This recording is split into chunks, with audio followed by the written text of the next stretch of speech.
Pintu teater 2 telah dibuka. Para penonton yang telah memiliki karcis dipersilakan memasuki ruangan teater.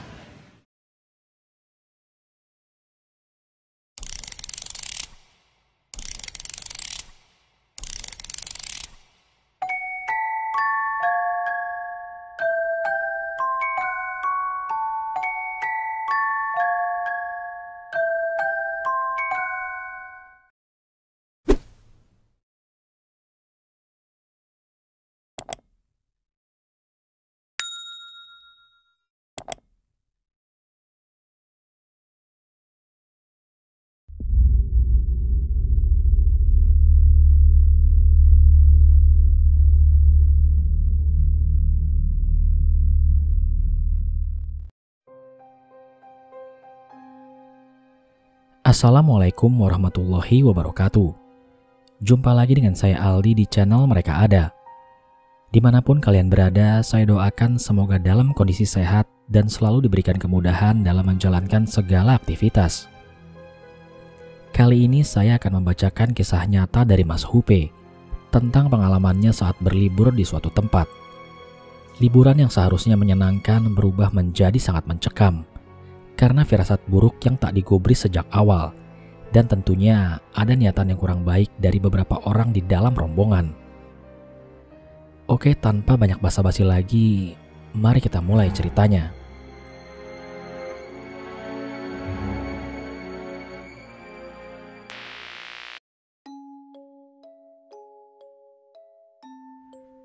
Kenalkan, aku Hupe.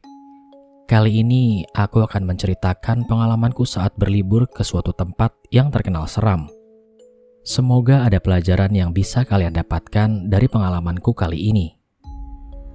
Kejadian ini berawal saat aku baru saja lulus SMK dan memutuskan untuk istirahat selama beberapa saat sebelum kembali meneruskan belajar ke jenjang yang lebih tinggi. Saat itu aku sedang duduk-duduk santai di teras rumah dengan ditemani secangkir kopi hitam kental tanpa gula dan sebungkus rokok Dunhill kesukaanku. Tiba-tiba datang sebuah mobil berwarna hijau metalik berhenti di depanku, yang aku sangat mengenal siapa pemiliknya. Suara pintu mobil dibuka dan kembali ditutup. Keluarlah 4 sosok dari dalam mobil dan menuju ke arahku. Mereka adalah Sinyo, Teddy, dan masing-masing pacarnya. "Hai, Mas Hupe," kata para gadis menyapaku sambil bersalaman dan mencoba mencium tanganku. Namun cepat-cepat ku tarik tanganku sebelum mereka menciumnya. "Halah, kayak apa aja cium tangan segala? Emangnya aku udah tua apa? Kita seumuran woi," kataku protes yang dibalas tawa renyah dari mereka berempat.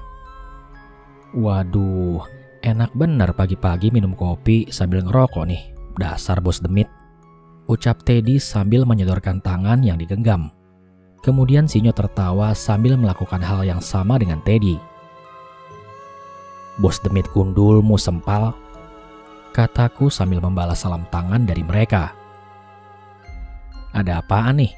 Tumben kesini ramean. Udah kayak mau demo aja?" tanyaku pada mereka semua. "Ah, nanti juga tahu. Ibu lu ada, Pe? Aku mau ngomong sebentar," jawab Teddy. "Ada tuh di dalam. Tumben nyari ibu gua. Kok feeling gua gak enak ya?" ucapku pada Teddy. Teddy dan Sinyo tidak menjawab dan langsung nyelonong masuk ke dalam. "Oh, ini rumah Mas Hupe. Hawanya beda ya. Anyap-anyap gimana gitu," kata pacar Sinyo.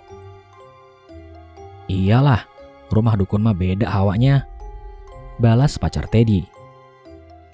Aku hanya tersenyum melihat mereka. Ya, maklum mereka tidak pernah main ke rumahku. Iya, ngopi nih. Sampai lupa nawarin minum. Soalnya biasanya Teddy atau Sinyo kalau kemari ya bebas. Mau ngopi bikin sendiri, mau es ya bikin sendiri, kataku pada pacar mereka. "Iya mas, ini kita bawa minum kok," kata pacar Teddy sambil menunjukkan minuman dalam kemasan botol. Kami pun berbincang-bincang dan bercanda untuk mengusir sunyi. Namun tak lama, tiba-tiba angin berubah menjadi dingin dan langit mulai gelap. Hawa keberadaan yang aku hafal betul siapa gerangan yang akan datang. "Dek, kalian pada masuk dulu sana. Salim sama ibuku. Mas ada tamu sebentar," kataku pada para gadis. Mereka hanya mengangguk dan mengerti karena mimik mukaku tiba-tiba berubah serius. Mereka pun langsung masuk ke dalam rumah untuk menyusul Sinyo dan Teddy. Tak lama berselang, sesuai dugaanku, Eyang Seto muncul di sampingku. Entah ada apa, tapi aku tahu kalau beliau tiba-tiba muncul pasti ada yang penting. "Rahayu Eyang," sapaku. "Rahayu Le," jawabnya. "Ada apa Eyang? Apa ada sesuatu yang akan terjadi?" tanyaku sambil mencium tangan Eyang Seto. "Kamu sebaiknya jangan ikut mereka. Mereka akan mengajakmu liburan ke tempat di mana banyak makhluk jahat di sana. Eyang punya firasat yang buruk," jelas beliau. Liburan? Aku bahkan belum tahu kalau akan diajak liburan. Tapi maaf ya Eyang, walaupun memang akan terjadi sesuatu, sepertinya aku harus ikut. Aku khawatir dengan sahabatku Eyang, jawabku pada Eyang Seto. Kalau begitu Eyang akan ikut denganmu. Eyang juga akan mengajak Sundari Putri dan Mus, juga beberapa sosok yang kuat. Sebaiknya sekarang kamu berkemas karena temanmu akan segera keluar, kata Eyang Seto. "Nggih Eyang," jawabku dengan singkat. Aku langsung berlari menuju kamar dan berkemas. Di kamar aku melihat Eyang Seto, Mbak Putri dan Mbah Kung, serta beberapa sosok prajurit zaman kerajaan sedang berembuk.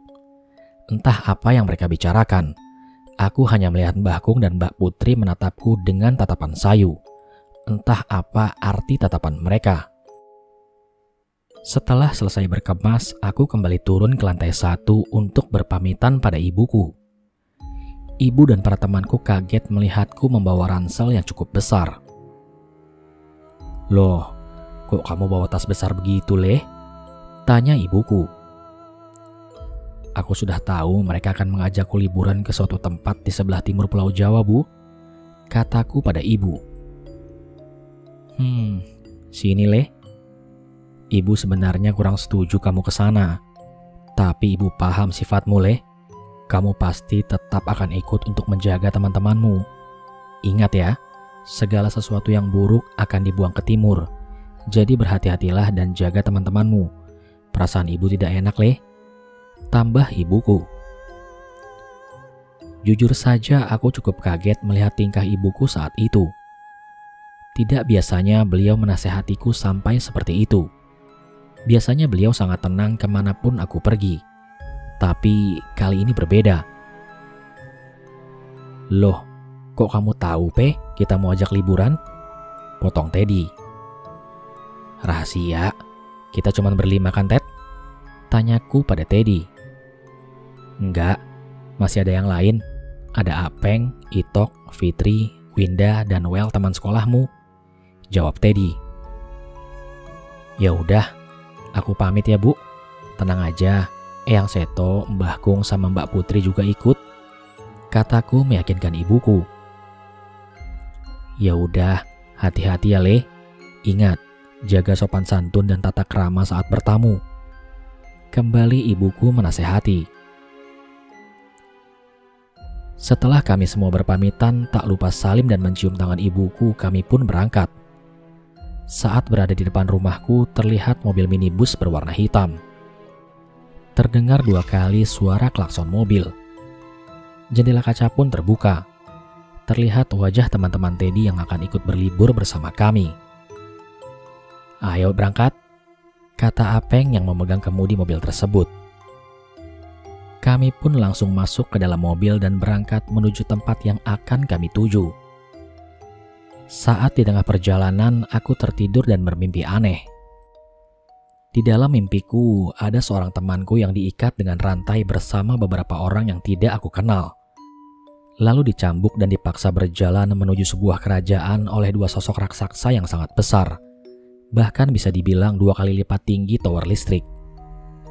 Tempat itu dihuni oleh banyak sekali sosok seperti siluman, buto, warok dengan kuku yang sangat panjang dengan muka yang menyeramkan, hewan setengah manusia yang membawa senjata, leak dengan gigi dan lidahnya yang menyeramkan, dan masih banyak lagi.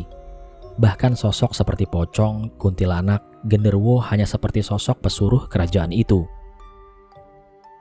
Mas Upe, bangun mas. Terdengar suara yang langsung membangunkanku. Aku terbangun dengan keringat dingin yang mengucur, padahal AC mobil sangat dingin. Astaga, apa itu tadi? Mimpinya seperti nyata. Perasaanku jadi gak enak gini, kataku dalam hati. Kenapa, Pe? Kok sampai kayak gitu? Tanya Teddy dengan muka serius.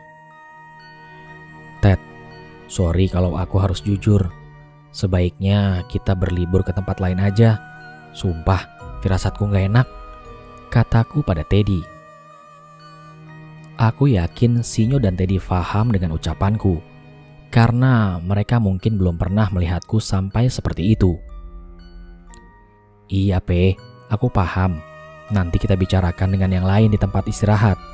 Kita nggak bisa asal membatalkan acara ini secara sepihak, jelas Teddy kepadaku. Mas, minum dulu nih, kata pacar Teddy memberikan air putih dalam botol. Aku langsung meminum air itu seperti orang yang dehidrasi. Semoga yang lain bisa mengerti, karena mereka gak terlalu mengenal aku. Hanya Well dalam rombongan mereka yang kenal dekat denganku. Batinku saat itu. Aku pun langsung menyuruh Sinyo untuk menghubungi teman yang berada di mobil lain, untuk menepi dan membicarakan tentang firasatku. Nyo, tolong chat orang yang ada di mobil Apeng, biar menepi sebentar. Aku mau membicarakan masalah ini secepatnya, kataku. Sinyo hanya mengangguk dan mulai mengotak-ngatik handphone miliknya. Nanti di depan ada pecel yang enak. Kita berhenti dulu di situ sambil sarapan, kata Sinyo. Ya udah, mereka suruh salib kita Nyo, biar enak berhentinya, jawabku. Sinyo kembali memencet layar pada handphone miliknya. Dan tak berselang lama terlihat mobil milik Apeng menyalip kami sambil membunyikan klakson. Sesampainya di tempat istirahat, kami memesan makanan sambil memulai obrolan. Ada apa, Ted? Tadi kata Sinyo ada yang mau diomongin, kata Apeng membuka obrolan. Ini, Upe mau ngomong sesuatu, jawab Teddy. Mas, ini pesanannya silakan, kata ibu-ibu tukang pecel. Oh iya, makasih ya Bu, jawab kami hampir bersamaan. Jadi gini, maaf sebelumnya, bukannya aku mau merusak acara, tapi aku punya perasaan yang gak enak dengan tempat yang akan kita tuju. Sebaiknya kita mencari tempat lain, atau salah satu dari kita ada yang... Kataku tak sempat mengucapkan kata terakhir karena dipotong oleh Apeng. Alah, perasaan aja kali, karena terlalu takut itu, ucap Apeng kepadaku. Peng, dengerin dulu temanku ini. Dia tadi mimpi akan terjadi sesuatu dengan kita. Lagi pula dia ini punya... Teddy mencoba menjelaskan tapi kembali dipotong oleh Apeng. Aku gak peduli siapa temanmu ini, Ted. Yang jelas kita harus tetap ke sana. Kita udah sewa penginapan di sana. Uangnya akan hangus kalau kita batalkan. Jangan cuma karena satu orang yang mimpi buruk, terus rencana kita gagal. Alah, itu mah cuma mimpi, ucap Apeng kembali. Kalau ngomong yang enak, Peng. Dia ini bukan sekedar teman, tapi udah seperti saudaraku, bentak Teddy sambil berdiri dari duduknya. Para pengunjung yang lain tentu saja melihat ke arah kami. Udah, jangan berantem di sini. Gak enak sama yang punya warung, kataku sambil memegangi Teddy. Oke, kalau emang begitu keputusannya, kita tetap berangkat, Tapi jangan bilang aku tidak mengingatkan sebelumnya, ucapku pada mereka semua. Alah, pengecut, kata Apeng dengan pelan. Setelah selesai makan, kami kembali ke mobil untuk melanjutkan perjalanan. Namun tiba-tiba kaca pintu mobil diketuk. Aku ikut rombongan kalian ya, kata Well mengetuk kaca mobil Teddy. Masuk, Well, kata Sinyo yang ada di belakang. Well pun masuk dan bergabung bersama rombongan kami. Saat kami mulai melanjutkan perjalanan, aku mencoba bertanya pada Well. Kenapa, Well? Kok pindah ke sini? Aku lebih percaya sama kamu, P. Aku tahu siapa kamu. Kita berteman dari kelas 1 SMA. Aku paham betul kamu mengerti hal-hal seperti itu, jawab Well menjelaskan. Kok kalian bisa kenal sama orang seperti mereka? Tanyaku. Temen nongkrong, P. Lama-lama akrab, jawab Well. Oh, jawabku dengan singkat. Singkat cerita, sampailah kami di tempat tujuan. Saat akan menuju penginapan dan melewati hutan, aku mendengar suara gamelan Jawa menyambut kami. Di sini sangat sepi dan jujur membuatku sangat tidak nyaman.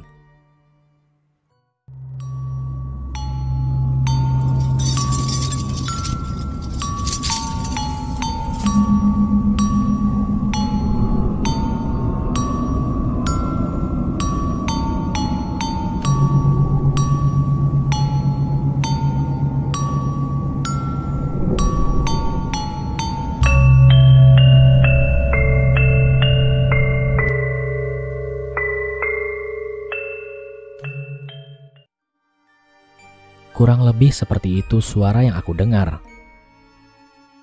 Tunggu, kalian dengar itu? Tanyaku pada teman-temanku.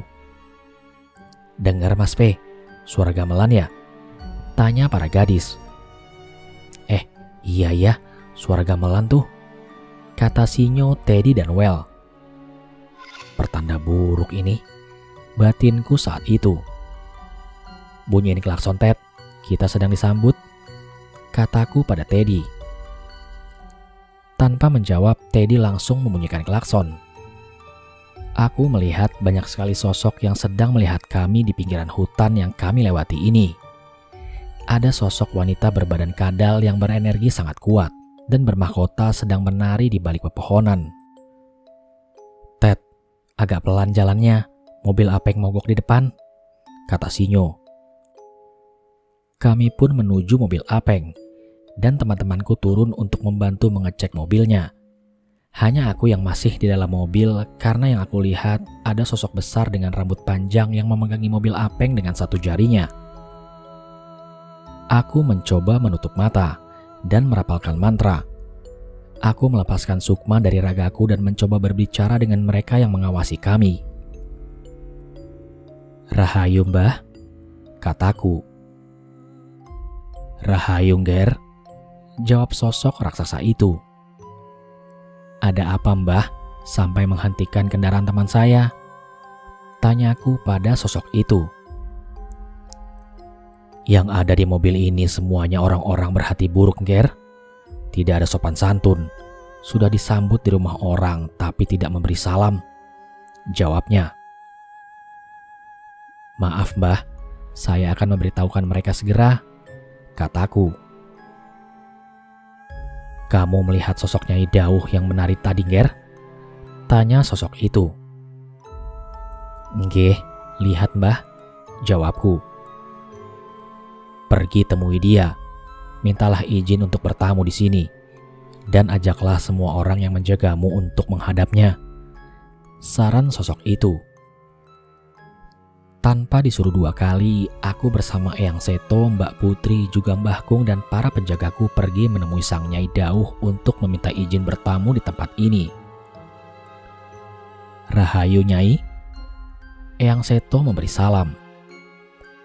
Rahayu, jawabnya.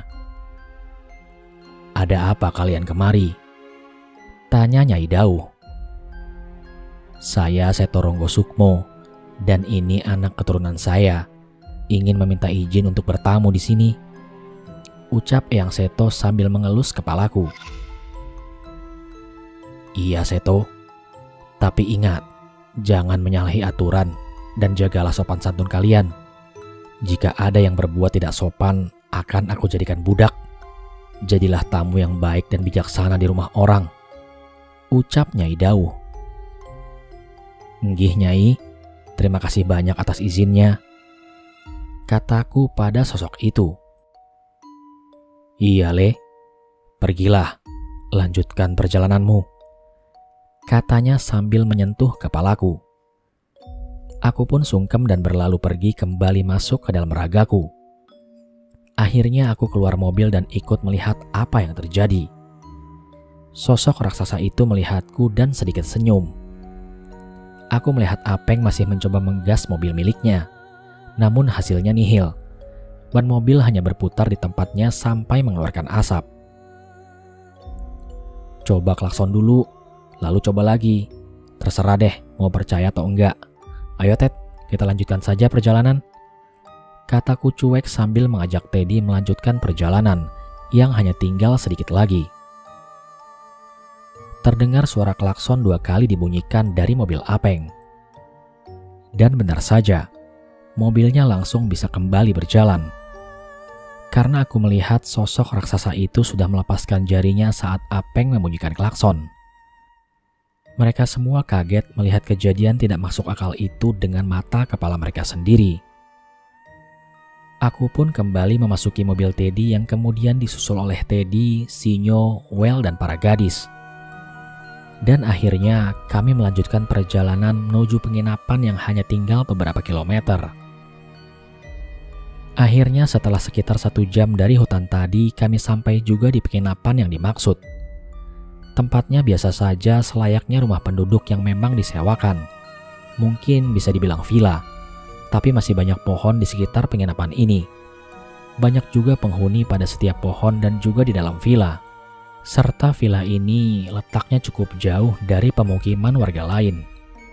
Dari penglihatanku, ada beberapa sosok menyambut kami dengan tidak senang. Akhirnya kami semua turun dari mobil dengan perasaan lega, karena telah sampai di tujuan dengan selamat. Kalian yakin mau nginep di tempat ini? Kataku saat berada di depan villa. Yakinlah, villa ini cukup besar. Letaknya juga gak jauh dari hutan tadi, jawab Apeng dan Itok. Tempat ini angker, banyak yang gak suka dengan kehadiran kita di sini, kataku menjelaskan. Alah, penakut, gak ada yang namanya setan, tempatnya bersih begini, jawab Apeng dengan sompral. Jaga lisanmu, mereka mengawasi kita, kataku pada Apeng. Alah, balasnya dengan singkat. Saat itu Teddy, Sinyo, dan Well ingin kembali beradu argumen dengan Apeng dan Itok. Tapi aku mencegah mereka dan menyuruh mereka untuk diam. Karena jika diteruskan, Apeng dan Itok akan semakin menjadi-jadi dan akan berbicara yang tidak-tidak. Bahkan saat Apeng mengatakan tidak ada setan, beberapa sosok langsung melihat ke arahnya. Ada juga yang berdiri di belakang rombongan mereka dengan menyeringai. Nyo, Ted, Well, aku mau keliling villa dulu ya. Mau lihat kondisi, kataku pada mereka. Iya, Pe, jawab mereka dengan serempak. Saat aku baru jalan 2 langkah, ada bapak-bapak datang menggunakan motor bebek. Ternyata ia adalah penjaga villa yang datang untuk memberikan kunci. Kubatalkan acara berkeliling dan memilih melihat kondisi di dalam villa. Setelah pintu villa dibuka, aku menyuruh Teddy, Sinyo, dan pacar mereka serta Well untuk berjalan di belakangku. Sementara rombongan Apeng sudah masuk terlebih dahulu. Tunggu, kalian jalan di belakangku, kataku pada mereka. Emangnya kenapa, Pe?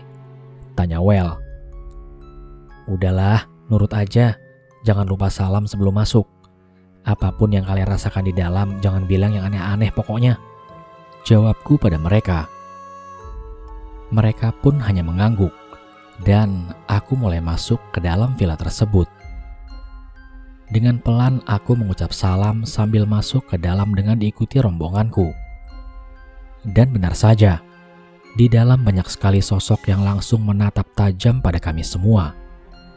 Sang penjaga villa melihatku dengan tatapan aneh saat menunjukkan setiap ruangan dan kamar yang ada di dalam villa tersebut. Aku melihat di setiap ruangan dan kamar ada saja sosok yang menghuni. Villa ini udah kayak di rumahku aja. Bedanya aku gak kenal sama sosok yang ada di sini. Batinku saat itu. Setelah selesai menunjukkan setiap ruangan yang ada, si penjaga villa pamit untuk pergi dan mempersilahkan kami untuk beristirahat. Namun saat di depan pintu, kembali ia melihatku dengan senyuman yang aneh. Aku pun membalas senyumannya. Aku dengan sengaja meminta rombonganku berada pada satu kamar, karena aku yakin mereka tidak akan aneh-aneh jika sekamar denganku. Selain itu lebih mudah menjaga mereka saat berada di dekatku. Akhirnya kami semua merapikan barang bawaan kami, kemudian duduk-duduk di teras villa. Saat sedang duduk sambil menikmati kopi dan rokok, aku bertanya pada rombongan Apeng apa tujuan mereka ingin berlibur di sini. Sebenarnya apa sih tujuan kalian berlibur ke sini? Gak mungkin kan, cuman untuk nginap di villa ini? Tanyaku pada mereka. Aku mau eksplor hutan tadi, katanya si angker. Aku mau buktiin setan itu gak ada. Kalaupun ada, manusia itu lebih hebat dari mereka, kata Apeng dengan angkuh. Semoga kamu tahu apa yang kamu ucapkan, Peng, kataku sambil tersenyum kecut. Singkat cerita, malam pun tiba. Kami semua masuk dan menonton TV dan sebagian bermain game. Ada juga yang berpacaran. Sedangkan aku sendiri merasa tidak nyaman dengan banyaknya sosok yang menatapku. Aku pun pamit masuk ke dalam kamar untuk sekedar memejamkan mataku karena kelelahan.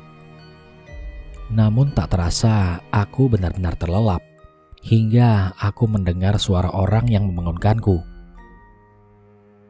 Le, bangun Le, ayo bangun, ada bahaya yang mendekat, kata suara itu.